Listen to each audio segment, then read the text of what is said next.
Right. All right, thank you. So I'm Miriam Smith, and I'm with Community for Unity and starting a chapter of Black Lives Matter in Seaside, and work with ending mass incarceration, ending mass deportation, and reducing harm in our community. And so I am glad for an opportunity to have a conversation about ending mass incarceration today, and I want to introduce my guests. Okay. Hi. Well, my name is Mel Mason. I'm a co-founder and executive director and clinical director of an African American family resource center called the Village Project, which is located in Seaside. I'm also a past multiple term president of the Monterey County branch of the NAACP. And going back over my 50-year now history as an activist, I started with the Black Panther Party back in the late 60s, and so my trajectory has come from there to where we are today. Mm-hmm. Hi, my name is Love Turner. I'm the founder of Run It Vision. It's an inspirational clothing and quote company. I'm also a part of the No Lack Book Club and the community services that Miriam is doing here in the area. And so what we're going to do today is we're going to have a conversation about the ending mass incarceration and some of the effects of it in our county and even in our country. Some of the effects and what it does mostly to the colored people in America. The people of color suffer the most from the new way of slavery is what it is. And so I have some information that I would love to share with everyone about how America has wasted $3.4 trillion, and we will constantly revisit that throughout the year on this show, and we will talk about it because people need to know, and it needs to become a conversation in everybody's household.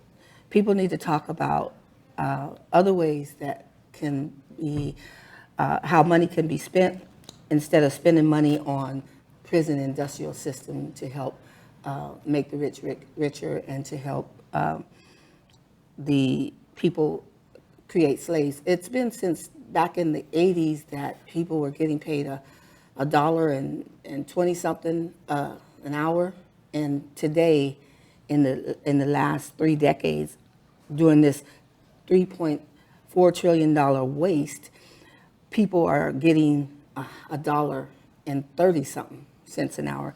So it is definitely a waste, a gimmick, and it is definitely a way that rich people are getting richer off of the people that they're putting in jail. No wonder you can go to jail just because you're poor and can't pay a fine and you have to stay 30 days or 40 days or whatever, because people are making money. So it's going to be important to keep this information out there. It's going to be important that people understand that this was not just a waste, it was a mistake for the last 3 decades for America to spend $3.4 trillion on the prison-industrial system. It was a mistake, and it should be talked about. So we will constantly visit this and revisit it so that people are aware and information is out there and how it affects our community and how it affects our young people. By the time kids are in the 3rd grade in Monterey County, they're not able to read or write if they're children of color in most cases. And this is by design. It's not a mistake. This happens continuously to children of color unless they have some sort of gift. And a lot of times when they have a gift, they have trouble in school. So it's going to be really important to know that it's a setup from it's institutionalized, and it's a setup from the school level. And then it perpetuates itself throughout our community as children grow older. Many of our children of color do not even graduate high school. but they do end up in the prison industrial system. So they start calculating their money and their labor way early. When they start looking at the records of kids in school, they start calculating who's going to be in jail. We're going to have to change that in our communities. We're going to have to change it from the inside of the community, from the people, by bringing awareness to the people that this is happening. And we have to start letting the people know to stand up for rights that they don't even know they have. So that's one of the reasons we're here today, to have this conversation. And I'll let Mel talk on it. So. Okay, I mean, and first of all, thank you, Miriam, for asking me to come here. Excuse me. And this is such a, well, timely is not even the right word. I mean, this is such an incredibly, critically important subject to talk about. And I like the point that you made. I don't like that it's happening, but I'm glad that you made the point about how many prisons are determined. The number of prisons that they determine that they're going to need to build is based on this it used to be fourth grade. Now it's reading at third grade level. And as we have found throughout this country, that we have an inordinate number of, especially African American, but children of color in general, who are not reading at grade level. There's nothing being done to get them up to grade level. One of the things that we've done with our agency, the Village Project, which we were initially formed to provide culturally focused and culturally determined and culturally competent therapeutic services. Providing therapy for children, families, and groups, because those kinds of services did not exist before. What we found was that we had this incredible number of especially African American youngsters who were not reading at grade level in grade 2, grade 1, and certainly not reading at grade level in grade 3. And so we became, what we did was we put together an African American focused, even though not all of our youngsters are African American, because we don't exclude anybody. But we especially wanted to focus on them because they were not doing well in such inordinate numbers that we felt like there needed to be some other kind of educational supports for these youngsters to get them up to grade level and beyond. And so we formed this after-school program, and it's two-pronged. One is that certainly it's about learning how to learn. It's about getting them above the deficits that have been created by racism in school districts. And getting them up to the point where they were academically proficient, and also being proud of being scholars and proud of being people, youngsters who can learn. And so what we began to do was to take the first steps towards dealing with the school to prison pipeline.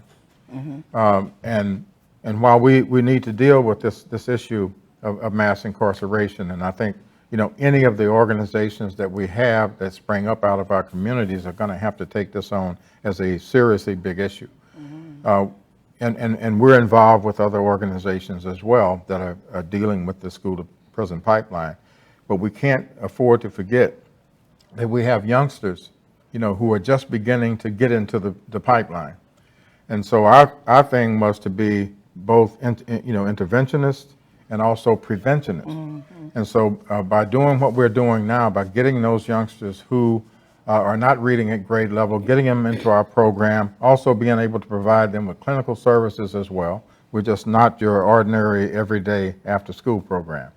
And so we're working with youngsters around the trauma, that a lot of them had experienced, that also makes it difficult for youngsters to learn. So if a youngster goes to school every day, with the effects of trauma, and the trauma, generally is going to come just because we live in a racist society. And I know people don't like to hear that word or to hear that reasoning, but every day children go through, and we all go through what we call microaggressions, and they can take the form of some very subtle things, but they remind you, just as LeBron James, had racist stuff painted on the gate to his multi-million-dollar mansion.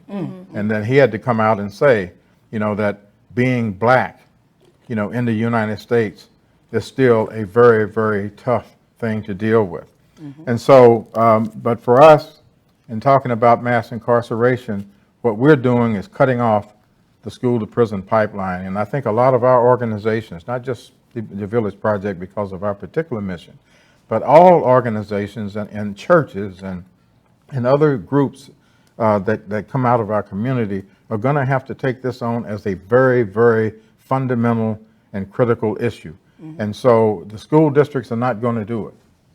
The school districts are not going to, they'll look at the youngsters and they'll look at their CUME scores and all of that, but they're not going to say, you know what, we need to put in extra resources and extra supports so that these children will in fact be reading at grade level, at every grade level, at every grade that they're in. It's going to be up to us. I like what you said, Miriam, about the fact that the community itself, and in our particular instance, is going to have to be the African American community. African American community are going to have to take up this issue, that we are going to have to come together and be organized so that we can end this. Yeah. Because what the school districts count on, and one of the things that we've done too, and I don't want to talk too long about. Oh, no, help I'll try to tone down and be quiet here. No, okay.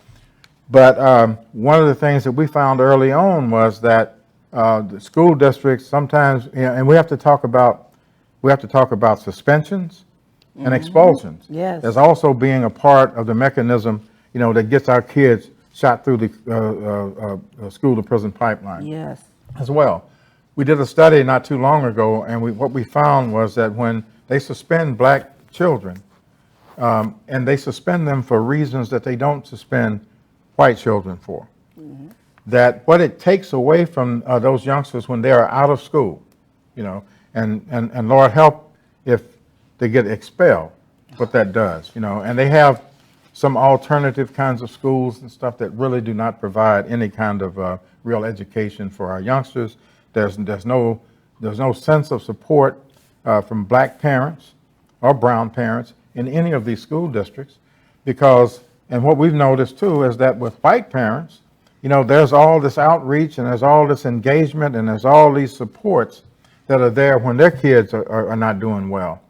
But none of those things are there for us. And in talking with and working with black parents, especially since we've had, our agency these past 9 years, it was only when we began to work with black parents and for instance, telling them simple things like, you can call a parent-teacher meeting anytime you want to, and they have to respond. And you can go to those meetings and take your own agenda. You don't let them set the agenda. And Lord knows you don't wait until the school calls you, because if the school calls you, that means that your child is on their way out. So it was about helping parents, especially black parents and brown parents, to empower themselves so that they could then become better advocates for their children.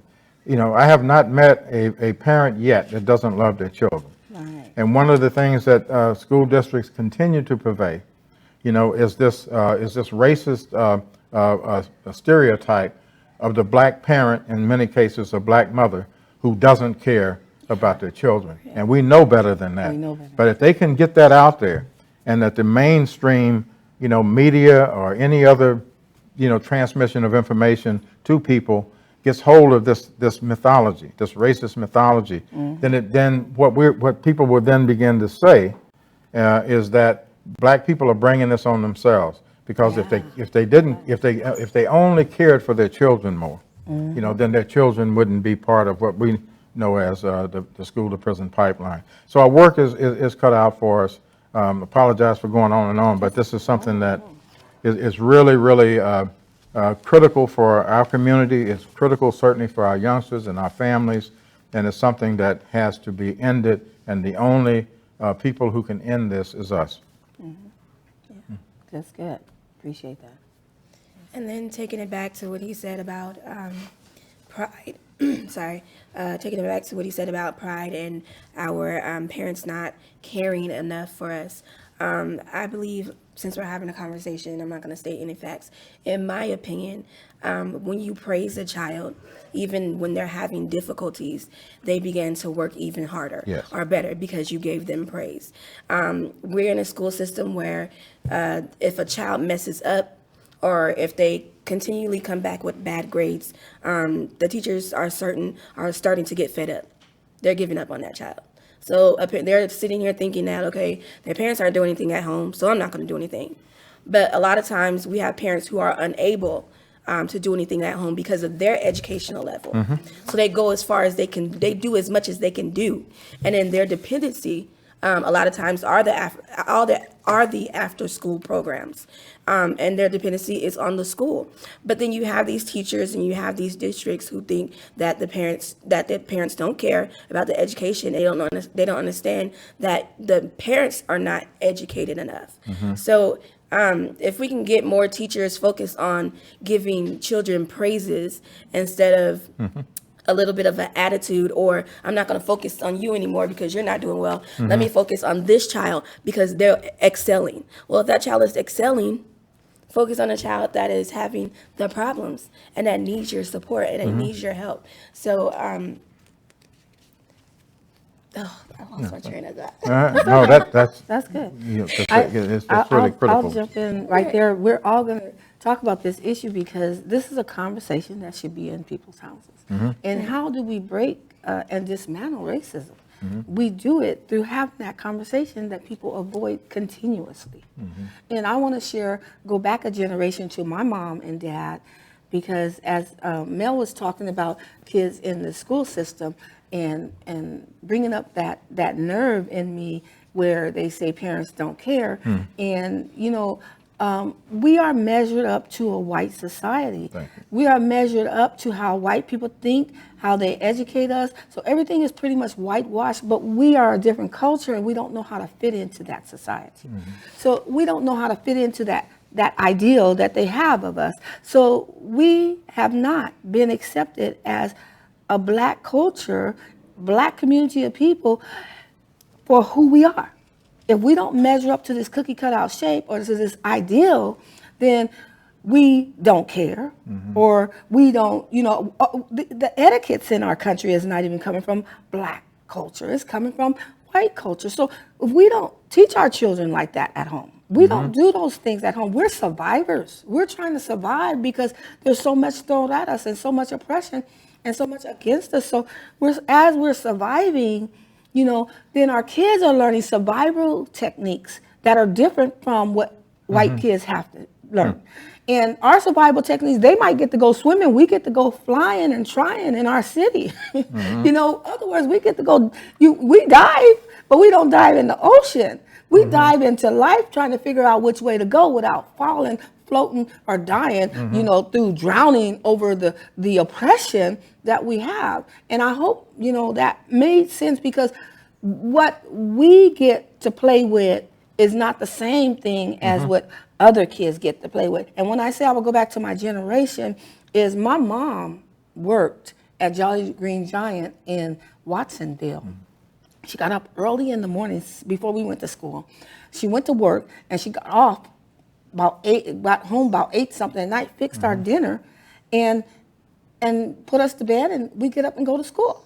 And so with that particular dynamic, my dad got up 5 o'clock in the morning and gave 5 people a ride to work, and then made it to his job at Community Hospital, Community Hospital would not be here today if it was not for my dad. So that's a whole different story. But made it to Community Hospital. Then when he get off work, he'd go drop all them people off. So now my parents were deemed they didn't care. Hardworking parents deemed they didn't care because they didn't do our homework with us. So we failed in school. I graduated Seaside High not being able to read, write, or understand written language. I was proud to graduate. Could you take that from me? Could you take graduating from me? No, that's not fair. Make sure I get an education. If my mom don't send me to school, she was going to jail. If my dad don't send me to school, they were going to jail. My dad had a 3rd grade education. He couldn't help us with his homework anyway. And guess what? I raised 9 kids. And my 6th child was 2 years old. I went back to school and started learning. So when those first 6 was coming home with homework, no. It wasn't that I didn't care. That's right. It was that I didn't know how to help them because society had let me dive by, fly by, without any assistance. That's right. Because they assumed my parents didn't care. Because the spoon that we were handed wasn't silver. The spoon that we was handed was struggle. The spoon that we were handed wasn't, golden. It was survive the best way you can and pull yourself up by your bootstrap. But when we get into that system that the law say our kids has to go to this school, it's still embedded with racism and it's still based off of an ideal that does not include. It's not inclusionary. It does not include the different cultures, especially the African American cultures. They are the most invisible culture in our school district. And I suffered from it.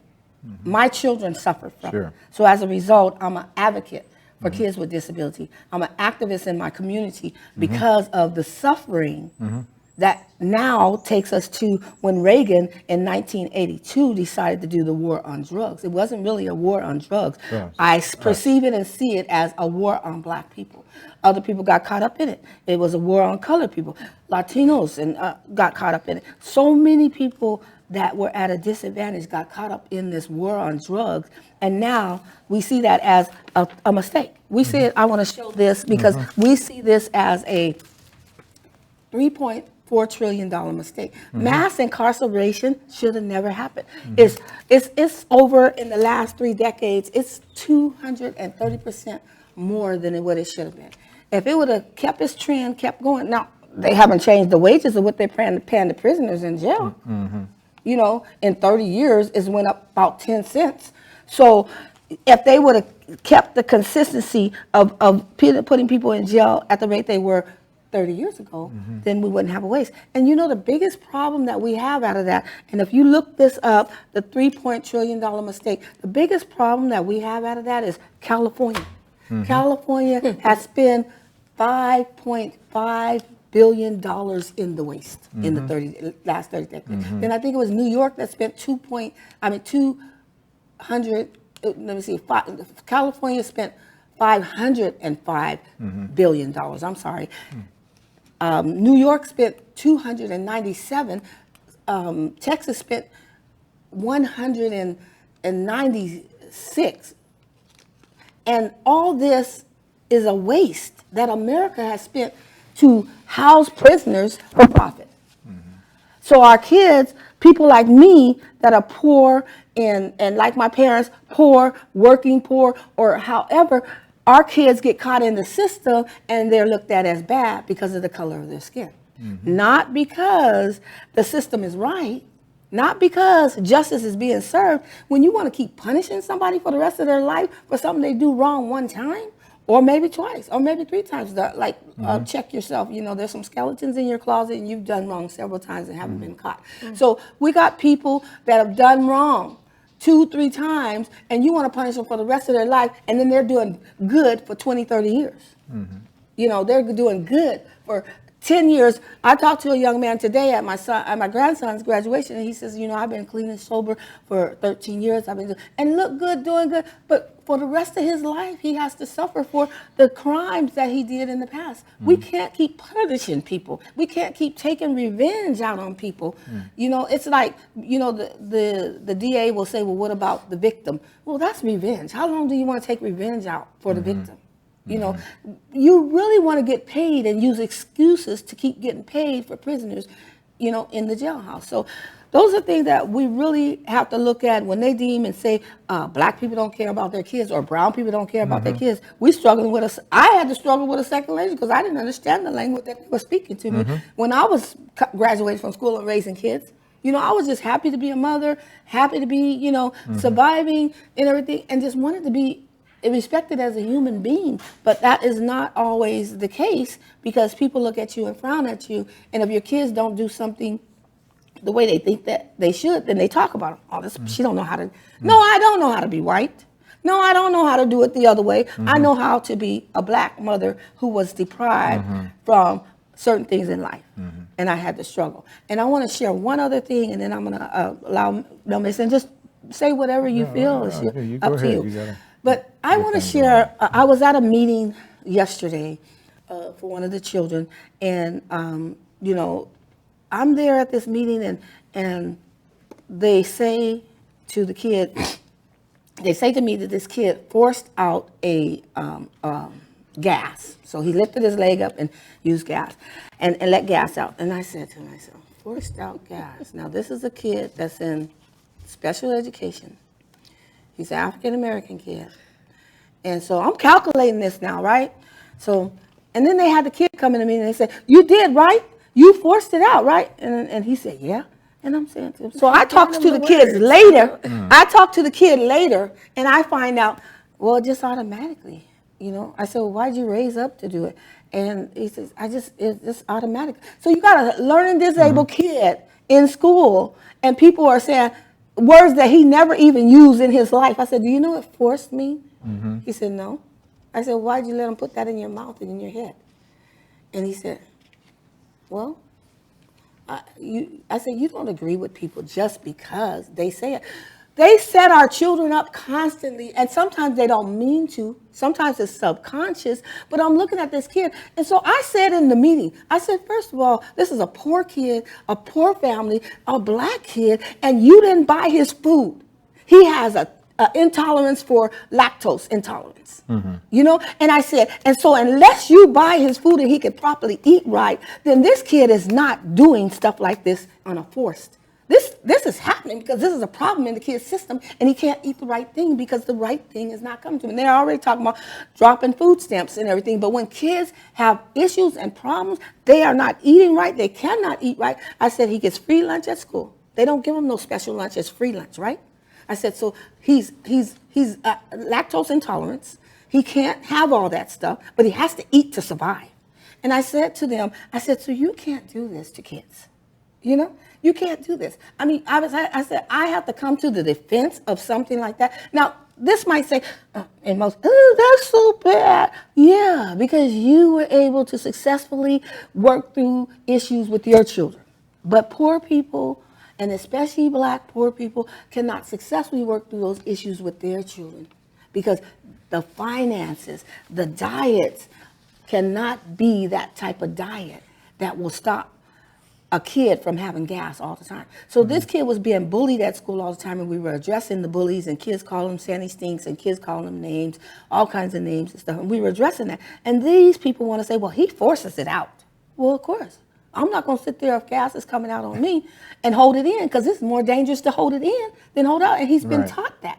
So now we're trying to teach this disabled child how to get up and move and go in another room.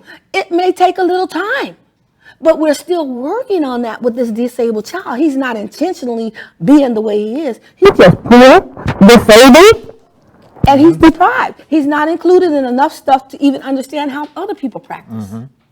So we need to know that inclusion is important. I work at reducing harm in the community. That's breaking the cycle of poverty, breaking the cycle of social isolation, breaking the cycle of mass incarceration and recidivism. And when we break these cycles, then we will stop separating ourselves from people that we think are gross, or that we don't think are good enough, or that we think are doing something the way that's not supposed to be done. We'll stop separating ourselves. We'll start integrating and helping people to see how things are done, so that they can practice that. And then we'll stop labeling them, judging them, and accusing them. I just wanted to say that. No, that's real good. You covered, you know, quite a number of things that are critical. Also, things that I was going to talk about, so I'm not going to be redundant and stuff. You know, but that particular presentation that you did about those issues is absolutely right on. And getting back to education. They can't hear you.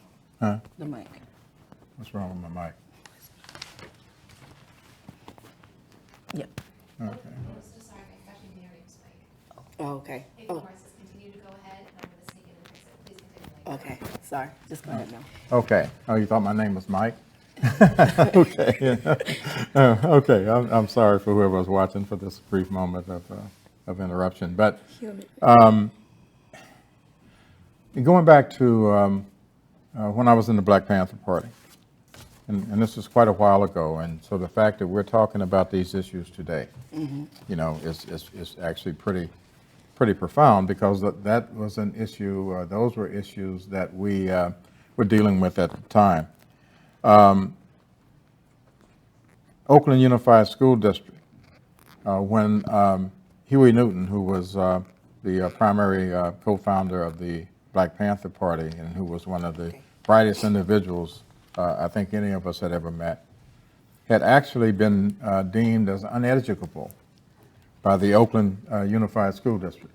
Wow. They said that he was probably a step above being quote unquote mentally retarded, and that there was basically no hope for him educationally. Well, I think we all know that Huey was a pretty brilliant human being. The lesson from that was, well, folks needed to continue to struggle to transform that horrible school district, because it wasn't only Huey, but it was a lot of African American youngsters at that time who were also deemed uneducable. The Black Panther Party formed its own school. It started out as the Black Panther Party Liberation School, became the Community School of Oakland. And what that school intentionally did was to bring in to its enrollment, a plethora of young African Americans, young African American students who had been deemed uneducable by that school district. The incredible thing about that school district was that first and foremost, and this was also one of our, one of the 10 points in our 10-point platform, was getting an education that, among other things, teaches us who we are. So that then we can get a better grasp on the fact that once we find out who we are, then we know that, we brought education to the world. And we're going back to Africa, that Mother Africa brought civilization to the world. It brought all the learning to the world. And so once youngsters found out, this is where I come from, this is who I come from, that then learning becomes a process for them that they are really, really wedded to. And so what began to happen in the school was that these youngsters began to get grades higher than a lot of their white counterparts in the regular school district. We just celebrated 50 years of since the founding of the Black Panther Party up in Oakland. And one of the things that we all had the privilege of witnessing were some of the then kids who went to that school who were uneducable, according to the Oakland Unified School District, who had become attorneys, who had become college professors, who had become doctors, who had become these incredible people that had done incredible, that made incredible accomplishments in their various career fields. And to sit there and listen to them talk, because now they're getting ready to retire or whatever, at this point in time, that they never forgot the experience that they had, at that school, and how that shaped their lives and focused their lives and gave their lives direction. But the main thing was it gave them confidence in themselves. When we opened up the Village Project, one of my Panther comrades found out about it and called me and said, "You're still carrying on the community survival programs of the Black Panther Party." And I said, "Yeah, I guess you're right." When we created the school, we had a lot of talking with old comrades about our after-school program. And the after-school program, in many ways, is modeled after that community school. What we did initially when we created this program, and our agency is 9 years old now, but our after-school program is 7 years old. We brought in 15 kids. At that time, they were 15 black kids.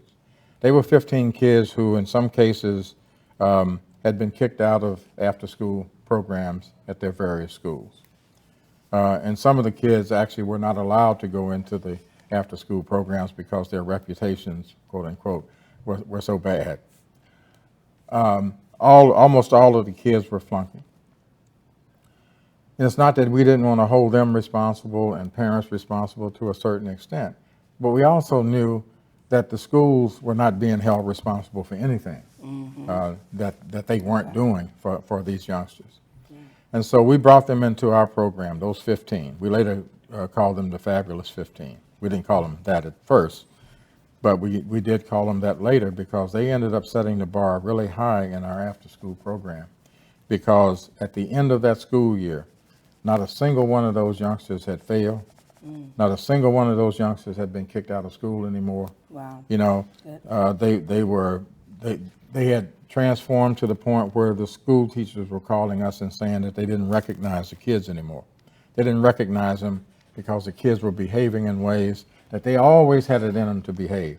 If they needed, you know, if they got the right kind of help and the right kind of love and the right kind of caring. And then the other thing was, of course, they started, you know, making really good grades, and they were proud of being scholars, you know, proud of being scholars. So, but what did that say for the school district? Well, the school district is, and their various teachers are praising us, and we reminded them, you need to praise the kids and the families. Because what happened with the parents was that we started working with them as well and saying that, you know, this is great that your kids are doing good, but there's this district, this school district that needs to be dealt with and needs to be transformed. Your kids are going to be fine. But we got other parents with other kids out here who are not in our program. What about them? And what we found was that those kids were being treated the same way. So our mission then became one of, let's get all these parents together. Most of them were black, not all of them, and talk to them about how they can best advocate for their children. One of the things I'll never forget is that when we used to have classes initially for black parents, and we talked to them about the education code. Because what we found in some of the paperwork that was done on their children was that that what they were citing from the education code didn't match what was happening with the child. But for a lot of parents who don't know anything about the education code, they see the long numbers, you know, education code section, blah, blah, blah, blah, subsection, this, that, and the other. And the first thing the first response is, oh my God, that's the law. And they don't know what the law is. But they assume that whoever the person is that put this piece together, generally is white, you know, they could care less about whether or not this law applied to what their kid was going through or not. They threw it out there, and then they have an arrow down there for the parent to sign. What we found also from a lot of black parents, and this is kind of getting back to what you were talking about, Miriam, and we do understand it, you know, that people don't want to look stupid and dumb in front of white people. You know, let's just be plain, okay? And so what we found was that parents, black parents, and some brown parents were actually signing documents, and they didn't know exactly what the document was talking about, and they were basically signing their children's lives away for the most part. We were able to correct that. But I'll never forget, after some of our working with black parents and giving them copies of the Ed Code and explaining to them what all of that junk meant, where they would walk into a parent-teacher meeting and begin to quote the Ed Code to these folks. And the look of amazement, they would come back because they were really overjoyed that they had gone in and really dropped something heavy on some white folks. That people could not believe that black parents would know anything about the education code. Right. Which is something that maybe the school district should be teaching people. They should. You know, and especially if you got children who are in special ed, who have IEPs, and all of the attendant sections of the education code that applies to that youngster should be explained to the parents. And then in meetings, you need to sit down and talk with people in lay terms. Right. You know, so that they will understand what it is that you're talking about. Because when they don't do that, then that actually serves to be a block to parents being able to effectively advocate for their children. I sat in on a parents' meeting yesterday, you know, and this is going to parallel something that you were saying. But what we did, because the parent, single mother, black mother, was going to these meetings, and she would go by herself. there would be 5 or 6 people from the school, the assistant principal, sometimes the principal, counselor, various teachers, all there to say, wow, you know, your kid's really doing bad. So what happened yesterday is that we organized. And so we had the family's pastor. There was myself, who many of these folks know. But then we also had a grandmother, 2 aunts, somebody else from the community, a former board of trustee member, Round table. you know, and then we had, you know, a couple of other people that wanted to join with us. So we had probably 8, 9 people there. We outnumbered them. And at That the was end of good. the meeting, because some things got taken out of the kids' supportive program, you know, his IEP, got taken out, Yeah. and other stuff putting in that was really more relevant for him, and stuff that also the mother and everybody else sitting around the table could understand. Right. Okay? And at the end of the meeting, because the mother had told me that there was always hostility in these meetings, and she felt, you know, Uncomfortable. she felt attacked. In this particular meeting, people were cordial. They were smiling. They wanted to shake hands with everybody. And then they said, one of the teachers said, this young student can't help but be successful with all this The kind of support, you know. And they were amazed, you know, eyes this big, that they're sitting there, you know, and you got this big group of black people there to support this youngster, to support, you know, his mother. And I think from this point forward, I think things are going to be a little bit different, In you addition, know, in yeah. terms of how, you know, what the tone and the atmosphere and the climate of those meetings are going to be. So but these are things that we have to do this. You know, I think the example that you talked about, Miriam, and this example here just really points to the fact that we have to do it. And I'll make one other point, and this is a much broader, picture. We live in a capitalist society, Yes. okay?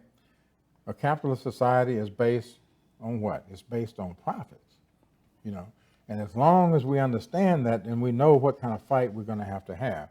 Because ultimately, and to go back to one of the questions that you asked earlier, is that ultimately what's going to happen in this country is a revolution that is going to overthrow capitalism and put into place, and you can call it socialism or whatever you want to call it, but there has to be a society in place that puts human needs before profits. Yes. You know, That's that's it. what's going to ultimately have to happen.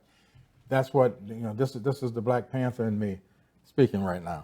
Okay, we got destroyed by this government because that's one of the things that we were proposing, and also the fact that we were able to do things for our people and other people, you know, because we were able to build coalitions that they didn't think could ever be built.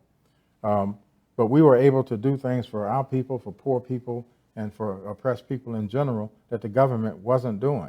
You know, it wasn't that there were a bunch of us blacks running around with guns, because if you put our guns against the weaponry that the United States government has, I think we come out a poor second. Yes. You know, but they looked at other things that were going on, the example that we were setting, and the things that we were doing, everything from free breakfast for children, because we understood that children couldn't learn on an empty stomach.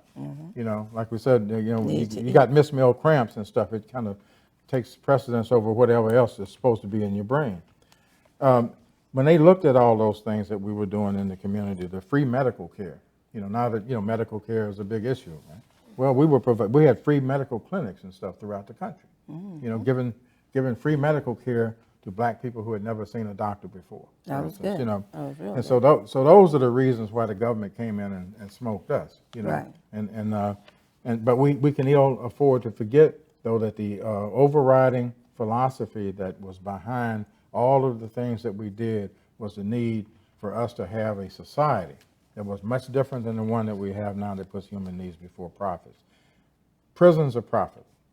You know, Yes, prisons more and more over the years and stuff became, you know, you mentioned prison-industrial complex. You know, prisons became profitable. And you can't have profits without bodies. Right. And so guess what color the bodies are going to be that's going to make, the profit engine go? Right. It's going to be black and brown. Black and So brown. we have to understand that it's not an accident that so many of us are design. in prison. The other thing that it does is it completely destroys families. That's it. It takes, in this particular instance, males, but more and more we're finding that black and brown women, have become a substantial part, of this mass incarceration. So guess what happens to families? So families get destroyed. And so then the next generation that comes after a destroyed family is going to be what? Destroyed, and then that just adds to it. And they what they have done is set up a Perpetuated. system of perpetuation so that mass incarceration will go on and on and on. Okay. And it's the plan. It's by design. Absolutely. So I wanted to say that America is only 5% of the population, of the world's population. Yes. But yet we house 25% of the prison population.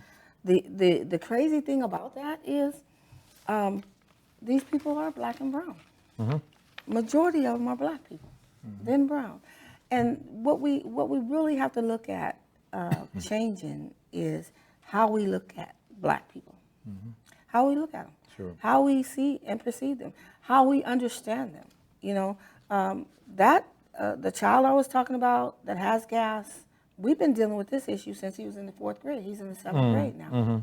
So when we go to the school, we're always having to let them know that this child, it's a body function, it's a part. His 4th grade teacher did a whole class on science, on how important it is. So this kid with the special needs, learning disabilities, and the problem with the gas included, heard a teacher say it was more important to let the gas out. And you could die by keeping gas in. So you gotta realize that kids like that get set up in a system that don't try to understand them. And so those things are really important because the housing people, we usually house disabled, poor, black people, and Latinos who speak a second language. We house them in prisons and we make money off of them. And we say it's okay because, they're talking about even now we're getting rid of the bad hombres. That's discrimination because, what about the bad white folks that's out there or the other people that are documented, as they say, have papers born here? They're bad. So you only want to discriminate against the Mexicans that do something wrong? So, I don't support crime. That's not what I'm saying. What I'm saying is we cannot discriminate. We cannot discriminate. And I want to make an announcement that on, save the date, because on June, we're in June now, so on June the 24th, we're having a rapid response training. It's just going to help people understand how to have eyes on the ice. Our Seaside is a sanctuary community, and we want to become a sanctuary city, and we want to become a sanctuary community, helping our community members out. And so on the 24th, we'll have a Know Your Rights training in the morning in Salinas at the UFW and 437 East Alisal Street, and we'll have the training in the morning from 9 to 12 for Know Your Rights, and then we'll have the training in the afternoon from 1 to 3:30, and that will be the rapid response. So that's the Migrant Watch emergency hotline number. Training is teaching people how to, even if they're in the house with undocumented people, how to document information and try to get it to the legal defense if somebody is deported. But mainly we want to get the numbers out there when they're after people to support them. We want to get pictures to notify our community members where ICE is, because it is really discrimination what's happening, and it is because of the color of their skin. So it's racism what's happening, and all we can do is try to help make our community members safe and protect them. And another thing that I think is really important is that we leave here with keeping and making sure we have this conversation about the dynamics of how mass incarceration even starts. What should they have done with $3.4 trillion? Could they have put it back into childcare, affordable childcare? Could they have put it back into affordable housing? Mm-hmm. Could they have put it back into Jobs. jobs? Could we Just have worlds of many more jobs with that? What could have been done with that extra money that they intentionally put into prison-industrial system, and they want to build more? One other important thing is Monterey County. People need to know Monterey County is getting ready to do video visits. They're setting up for video visits. They have done a study. This study came out in October, and December it started getting released of 2016. They've done a study that 60% of the people that have visits from their families that's in prison, it's 60% of a rate that there's no recidivism. No recidivism. So they don't return back and forth to jail when they have visits. Now, they know this study in Monterey County. They got to know it. If they don't know it, somebody tell them, right? Right. So they know it. So now they're going to have video, another gimmick, another way to get money. And it's right now, we need to put our money in education and not in the prison industrial system, trying to punish and punish. How long can you punish your child for something that child does wrong? How long can you punish an adult for something they do wrong? They suffer when they get out. They can't get jobs. They can't get housing. They can't get on Section 8 to get, because you can't get a job, so now you can't get your housing subsidized. You're stuck. So how long does that person stay punished? It's like a setup. And so what do we do to break that? We educate our community, we keep educating our people, we keep coming together, and we keep asking and demanding for change. And in order to demand for change, you need to know the information to ask. Like Mel talked about teaching families and parents the educational code. They knew the information, they went to the school district, and they demanded change. And what we're doing is we're pulling teams of people together that are willing to go to the district school district board meetings by 20s, by the hundreds, and ask the board meeting to change some of the things, ask them at the board meeting to change some of the things that's happening to our young people. Because even though they're reducing how they suspend the kids, reducing how they expel the kids, especially children of color, it's still affecting the children. It's still damaging the things, the results are damaging results when kids get affected and get left out of school, kicked out of school for petty stuff. And it starts there in the school, because then you get into practice and a habit of feeling like, oh, this is okay. This is okay. They said it's wrong. I believe them. But, the thing is you got to stand up for your rights. You got to make a stand, know information, and the more you know, the more you can stand up for your rights, and you can say, this is not how it goes. This is not acceptable. One more thing I want to mention is I was in a graduation today in Salinas. And I don't know, but when did they start having tickets for kids, elementary school kids, graduation in the 5th and 6th grade? Tickets, 5 per family. I have 9 kids. What are you talking about? 5 per family. And it's like, we get there to the graduation. I'm like, you have compulsory education. Kids have to go to school, or the law is coming after them. Parents have to go send their kids to school, and they can't even celebrate with families, past 5 people. What is this about in a public school? So things that are coming up like that, it helps create problems that should not be. It is no way that you have this in your playground at the school. And I took pictures. I took videos. I said, it's in the playground at the school, and you got it 5 tickets per person. What is this? Control. We start teaching control and unnecessary rules to our kids, and they let themselves get in trouble for unnecessary rules, like that kid did yesterday when the teacher said, you forced it out, right? He said, yeah. And I said, do you know what force means?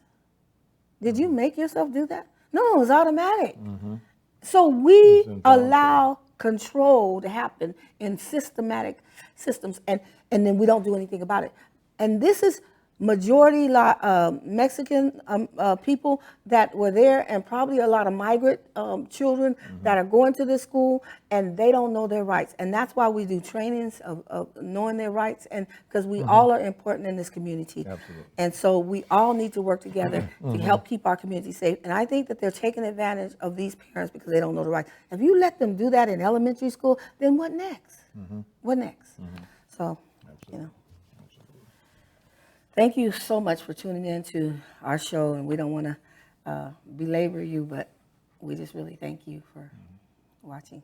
Okay, and we appreciate the work that you do, Mary. You know, Thank I think you know I do. Yeah. But there are so many of us that appreciate what you're doing, and you know, I'll be 75 next January, so it's good to see people that are quite a bit younger than me that are out here doing what needs to be done. You know, and so it just warms my heart. You know, because I've known you for a long time, and just to see what you're doing is incredibly important and stuff, and I'm proud to know you. Well, thank you. I really thank you for coming and sharing the show with me. Yes, that was a good show. Okay, good job. Thank you.